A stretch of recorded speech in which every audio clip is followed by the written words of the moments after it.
کون سی غلطی سے سجدہ سہو واجب ہوتا ہے؟ نماز میں کون سی ایسی غلطی ہے جس سے سجدہ سہو کرنا ضروری ہو جاتا ہے، اور کون سی ایسی غلطی ہے کہ سجدہ سہو نہ بھی ہو، نہ بھی کریں تو نماز صحیح ہو جاتی ہے؟ یہ سوال بھی زین صاحب نے اسپین سے پوچھا ہے۔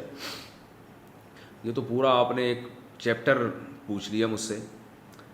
دیکھیں، نماز میں اگر کوئی واجب چھوٹ جائے تو بھی سجدہ سہو ہے، کسی فرض یا واجب میں تاخیر ہو جائے تو بھی سجدہ سہو ہے، اور ایک رکن کو چھوڑ کر دوسرے رکن میں آپ مشغول ہو جائیں تو بھی سجدہ سہو ہے۔ میں اس کی مثالیں دے دیتا ہوں۔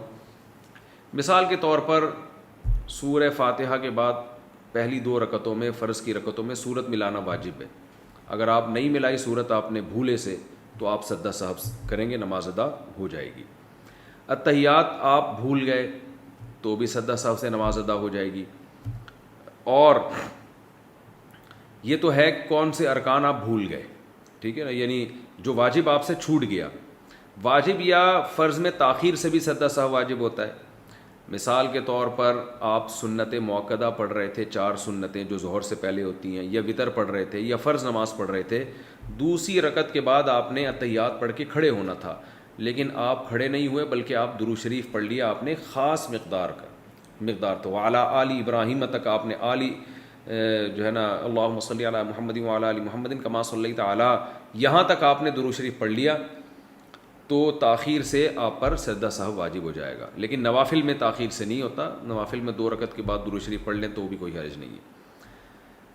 اسی طرح آپ نے تیسری رکعت کے بعد کھڑا ہونا تھا، لیکن یعنی امام کے پیچھے آپ نماز پڑھ رہے ہیں، امام نے سلام پھیرا، آپ کی 1 رکعت باقی تھی، آپ نے کھڑے ہونا تھا لیکن آپ کھڑے نہیں ہوئے بلکہ امام کے ساتھ آپ نے سلام پھیر لیا، تو سلام پھیرنے سے کیا ہوا ہے کہ آپ کو جانا چاہیے تھا قیام میں، لیکن آپ وہ رکن چھوڑ کر ایک دوسرے رکن میں چلے گئے، اور السلام تک آپ نے سلام کا لفظ اپنی زبان سے نکال دیا، تو بھی آپ کو پھر آخر میں سجدہ سہو کرنا پڑے گا، کیونکہ 1 رکعت آپ کی باقی تھی اور آپ سلام پھیر لیا آپ نے، تو ایک رکن چھوڑ کر آپ دوسرے رکن میں مشغول ہو گئے۔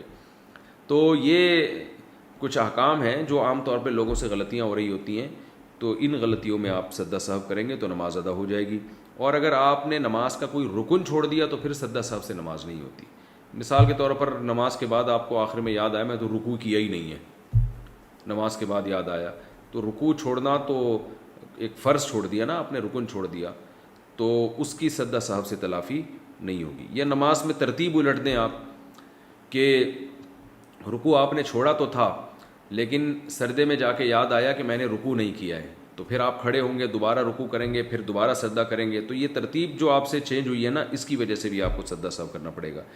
بہتر یہ ہے کہ بہشتی زیور جو کتاب ہے مسائل کی، جامعۃ الرشید والوں نے چھاپی ہے تسہیل بہشتی زیور کے نام سے، وہ کتاب آپ گھر میں رکھیں، اس میں روز مرہ کے نماز کے، روزے کے اور بہت سارے مسائل اس میں ہیں۔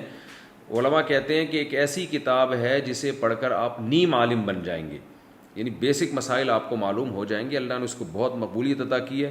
وہ کتاب آپ گھر میں رکھیں اور وہ اپنے مطالعے میں رکھیں، تو انشاءاللہ یہ روز مرہ کے مسائل، نماز کے، روزے کے، زکوٰۃ کے آپ کے حل ہو جائیں گے۔